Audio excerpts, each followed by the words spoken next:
آج کا سبق سورہ بقرہ کی آیت نمبر 174 سے ہے۔ اعوذ باللہ من الشیطان الرجیم، بسم اللہ الرحمن الرحیم۔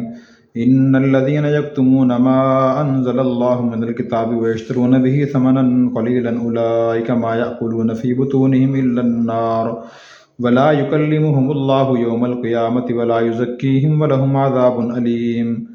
یقیناً جو لوگ چھپاتے ہیں وہ جو اللہ نے کتاب نازل فرمائی ہے اور اس کے ذریعے تھوڑی سی قیمت وصول کرتے ہیں، یہ وہ لوگ ہیں جو اپنے پیٹوں میں نہیں ڈال رہے مگر آگ، اور اللہ ان سے قیامت کے دن گفتگو نہیں فرمائیں گے، نہ ان کو پاک صاف کریں گے، اور ان کے لیے دردناک عذاب ہوگا۔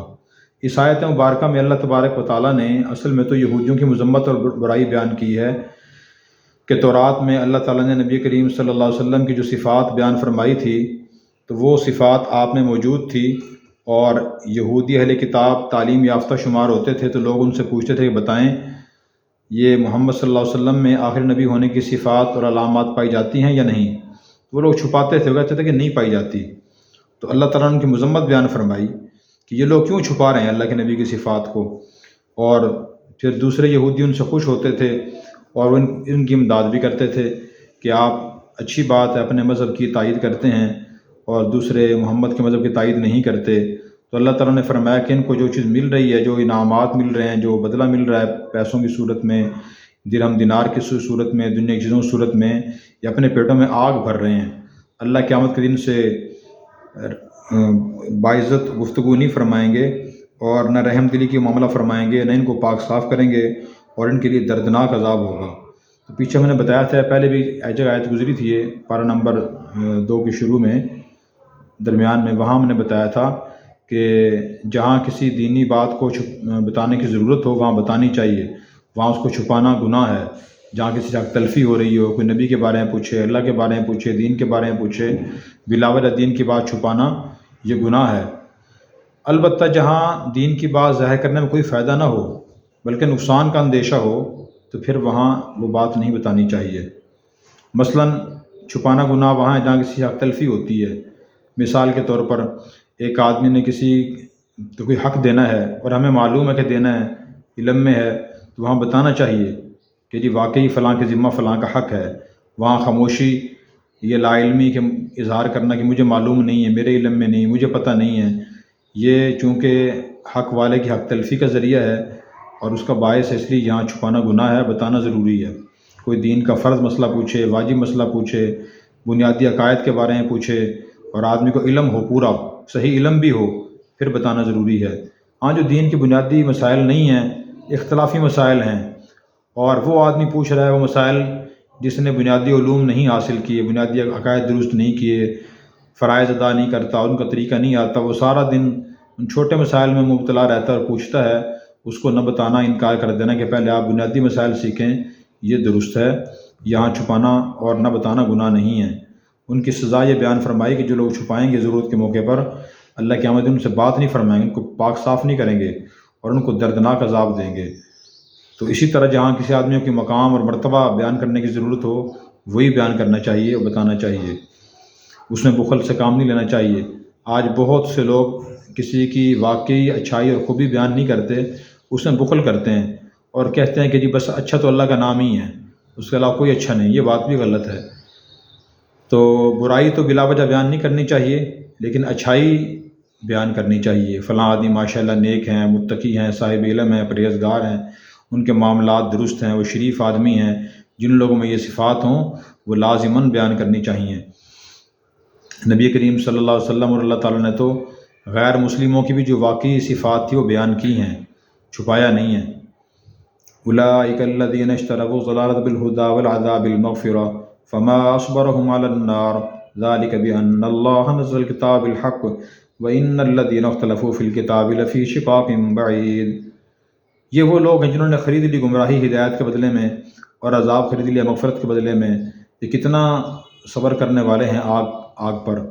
یہ اس وجہ سے کہ بے شک اللہ نے کتاب نازل کی ہے حق کے ساتھ، اور جن لوگوں نے اختلاف کیا کتاب میں وہ دور کی مخالفت میں مبتلا ہیں۔ تو اللہ تعالیٰ نے فرمایا کہ جو لوگ حق کو چھپاتے ہیں، حق کو ظاہر نہیں کرتے، تو ان لوگوں نے گمراہی خرید لی اور ہدایت چھوڑ دی۔ بیچ دی، عذاب خرید لیا اور مغفرت بخشش چھوڑ دی۔ اگر یہ حق کو ظاہر کر دیتے، ہدایت خرید لیتے، مغفرت خرید لیتے، تو کتنا یہ لوگ آگ کے لیے تیاری کر رہے ہیں۔ پھر فرمایا کہ یہ اس وجہ سے ہو رہا ہے کہ اللہ نے کتاب نازل کی تھی حق کے ساتھ، یعنی تورات حق کے ساتھ نازل کی تھی۔ جو لوگ اس کتاب میں، تورات کی صفات میں یا قرآن کریم میں بلا وجہ اختلاف کر رہے ہیں، وہ دوری گمراہی میں اور دور کی بدبختی میں مبتلا ہیں، مخالفت میں مبتلا ہیں۔ ان کو ایسا نہیں کرنا چاہیے۔ لیس البر ان تولوا وجوہکم قبل المشرق والمغرب ولکن البر من آمن باللہ والیوم الآخر والملائکۃ والکتاب والنبیین وآتى المال على حبه ذوي القربى واليتامى والمساكين وابن السبيل والسائلين وفي الرقاب وأقام الصلاة وآتى الزكاة والموفون بعهدهم إذا عاهدوا والصابرين في البأساء والضراء وحين البأس أولئك الذين صدقوا وأولئك هم المتقون۔ پوری نیکی یہ نہیں ہے کہ تم پھیر لو اپنے چہرے مشرق کی طرف اور مغرب کی طرف، اور لیکن پوری نیکی اس آدمی کی ہے جو ایمان لائے اللہ پر اور آخرت کے دن پر اور فرشتوں پر اور کتاب پر اور نبیوں پر، اور مال دے اس کی محبت کے باوجود رشتہ داروں کو اور یتیموں کو اور مسکینوں کو اور مسافر کو اور سوال کرنے والوں کو اور گردنیں چھڑانے میں، اور وہ نماز قائم کرے اور زکوٰۃ ادا کرے، اور وہ لوگ جو اپنے عہد کو پورا کرتے ہیں جب وہ عہد کرتے ہیں، اور وہ تنگی میں اور تکلیف میں اور جنگ کے وقت صبر کرنے والے ہوتے ہیں۔ یہی وہ لوگ ہیں جنہوں نے سچا کر دکھایا، اور یہی وہ لوگ ہیں جو متقی اور بچنے والے ہیں۔ یہ آیت بہت جامع ہے، اور اس میں اللہ تبارک و تعالیٰ نے عقائد، اعمال اور اخلاق کو بیان فرمایا ہے۔ اور اس آیت کا مطلب یہ ہے اور شان نزول یہ ہے کہ جب قبلہ تبدیل ہوا تو اس وقت مشرکین نے، یہود و نصارہ نے مسلمانوں پر بہت اعتراض کیے۔ ہر وقت قبلے کی بات کرتے رہتے تھے، کیسے مسلمان ہیں، کبھی قبلے کے رخ کرتے ہیں بیت اللہ کی طرف، کبھی بیت مقدس کی طرف۔ ان کو اپنے مذہب کے بارے میں شک ہے، اعتماد نہیں ہے، یقین نہیں ہے، یہ اللہ کا مذہب کیسے ہو سکتا ہے، اللہ کیسے فرما سکتے ہیں۔ تو یہ اس تبصرے چل رہے تھے۔ ہمارے ہاں بھی ایسے ہی ہوتا ہے، کیونکہ معمولی واقعہ پیش آ جائے تو جس آدمی کو اس سے کوئی تعلق نہ ہو، کوئی لینا دینا نہ ہو، تو اس کے تبصرہ کرتا ہے وہ کہ فلاں چوری کیسے ہوئی، کس نے کی تھی، کتنی چوری ہوئی، پھر کیا ہوا تھا، لڑائی کیسے ہوئی تھی، کس نے کیا کہا، کس نے کیا کیا۔ تو یہ طرز عمل درست نہیں ہے۔ جن لوگوں کا اس واقعے سے کوئی تعلق ہو، کوئی واسطہ ہو، جن کا حق متعلق ہو، کسی نے تحقیق کرنی ہو، فیصلہ کرنا ہو، وہ تو معلومات لیں، لیکن دوسرے لوگوں کو ایسے معاملات میں نہیں پڑھنا چاہیے، نہ معلومات لینی چاہیے، نہ پوچھنا چاہیے کیا ہوا تھا، کیسے ہوا تھا، کس نے کیا کہا تھا، کس نے کیا کیا تھا۔ بھئی آپ کو پتہ کرنے کی کیا ضرورت ہے؟ جیسے مسلمانوں کی قبلہ تبدیل ہوا تو یہودیوں کو، عیسائیوں، مشرکین کو اس میں کیا مسئلہ تھا؟ تبدیل مسلمانوں کی قبلہ ہوا ہے تو مسلمان مسئلہ پوچھیں، عمل کریں، انہوں نے عمل کرنا ہے، عقیدہ رکھنا ہے، دوسروں کے مسائل میں بلا وجہ ایسے نہیں مبتلا ہونا چاہیے۔ تو اللہ تعالیٰ نے ان کو تنبیہ فرمایا کہ پوری نیکی صرف قبلے والی ہی نہیں ہے، کس نے قبلہ درست کر لیا تو وہ نیک ہے اور مسلمان ہے، نہیں اسے قبلے میں آدمی باز کرتا رہے۔ پوری نیکی یہ ہے، اور ہر مسلمان اسی کوشش کرے کہ اللہ پر ایمان لائے کہ اللہ موجود ہے، وحدہ لا شریک، اس کائنات خالق و مالک ہے، اللہ کی صفات کے بارے میں پڑھے، یقین پیدا کرے، ایمان لے کر آئے۔ اور نمبر 2، والیوم الآخر، آخرت کے دن پر ایمان لے کر آئے کہ دنیا آخر میں ایک دن آئے گا جس میں ساری کائنات کو تباہ و برباد کر دیا جائے گا، سارے انسان زندہ کیا جائیں گے، ان سے حساب لیا جائے گا۔ فرشتوں پر ایمان لائے کہ نوری مخلوق ہیں، اللہ نے پیدا کی ہیں، اور مختلف کاموں پہ اللہ نے ان کو مقرر فرمایا ہوا ہے، وہ کھاتے نہیں پیتے نہیں، اللہ کی نافرمانی نہیں کرتے۔ کتاب پر ایمان لائے، تورات، انجیل، زبور، قرآن کریم پر ایمان لے کر آئے، نبیوں پر ایمان لائے۔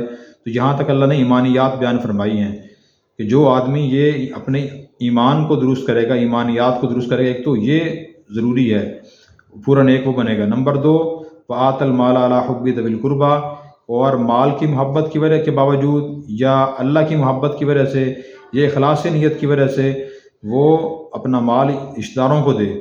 رشتہ داروں میں جو لوگ بالکل محتاج ہوں، غریب، نادار ہوں، تو ان کا جو نان نفقہ ہے وہ آدمی کے ذمہ واجب ہوتا ہے، خاص طور پر قریبی جو رشتہ دار ہوتے ہیں، ماں باپ ہیں، بہن بھائی ہیں، اگر اتنے تنگ دست ہیں، بنیادی ضروریات سے محروم ہیں، تو لوگوں کی ذمہ واجب ہے ان کی ضرورتیں پوری کریں۔ اور ویسے صدقہ خیرات دیتے رہیں، اگر اتنے غریب نہ بھی ہوں اور روٹین سے ذرا خوشحال بھی نہ ہوں روٹین کے مطابق، تو ان کو بھی مال دینا چاہیے۔ اور حدیث میں آتا ہے کہ عام کسی آدمی کو دینا ایک صدقہ ہے، رشتہ دار کو دینے سے 2 ثواب ملتے ہیں، صدقہ خیرات کرنے کا بھی، صلہ رحمی کرنے کا بھی۔ یتیموں کو دیں، حدیث میں آتا ہے بہترین گھر وہ اس میں کوئی یتیم اس سے اچھا سلوک کیا جاتا ہو، برا گھر وہ اس میں یتیم اس سے برا سلوک کیا جاتا ہو۔ مساکین کو دیں جو غریب ہیں، اور جو بالکل ہی بیچارے غریب ہیں، اپنی ضرورت کا سامان ان کے پاس نہیں ہے، معاشرے میں ایسے لوگ بھی ہوتے ہیں، صدقہ خیرات ان کو دیں۔ اور ابن السبیل مسافر کو دیں، ایک آدمی سفر میں ہے، سامان سفر ختم ہو گیا، جیب کٹ گئی ہے، اس کو دیں۔ اس طلباء ہوتے ہیں مدارس میں، ان کو دیں۔ اور سائلین جو لوگ مستحق ہیں اور مانگتے ہیں ان کو دیں۔ اور پھر رکاب، کوئی مسلمان حق قید میں ہے تو چھڑانے کے لیے پیسے کی ضرورت ہو، صلح کرنے کے لیے اس کو پیسے دیں۔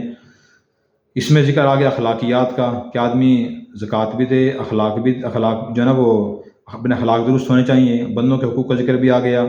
وَأَقَامَ الصَّلَاةَ وَآتَى الزَّكَاةَ، اس میں نماز کا ذکر ہے اور زکوٰۃ کا ذکر ہے کہ اللہ کی عبادت کرنا بھی ضروری ہے۔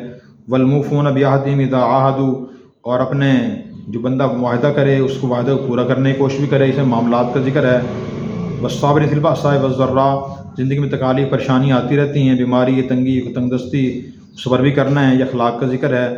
جو لوگ یہ کام کریں پورے سچے ہیں، یہ لوگ متقی ہیں۔ تو یہ ہمیں سارے کام کرنے چاہیے، اپنے عقائد بھی درست کریں دین کے مطابق، اپنے اعمال بھی، اپنے اخلاق بھی۔ اچھا، اس میں ایک اور چیز کی اصلاح بھی ہے، وہ یہ ہے کہ اکثر مسلمان ایسے ہیں جن لوگ ایک نیکی پکڑی ہوتی ہے۔ مثلاً ایک مسلمان عبادت کرتا ہے اور وہ عبادت کرتا ہے، اس کے معاملات درست نہیں، اس نے معاملات کا دین نہیں سیکھا، اخلاقیات کا دین نہیں سیکھا، اس کی وجہ سے بھی لوگ دین سے متنفر ہوتے ہیں، کیسے عبادت گزار ہیں کہ معاملات درست نہیں، اخلاق درست نہیں ہیں۔ وہ ماشاءاللہ نماز پڑھتے ہیں، تسبیح کرتے ہیں، تلاوت کرتے ہیں، حج کرتے ہیں، عمرہ کرتے ہیں، ان کا سارا فوکس توجہ عبادت پہ ہے، باقی چیزوں پہ توجہ نہیں ہے۔ وہ سمجھتے ہیں کہ شاید اس سے میری نجات بخشش ہو جائے گی، میں کامیاب ہو جاؤں گا۔ یہ بھی درست نہیں ہے۔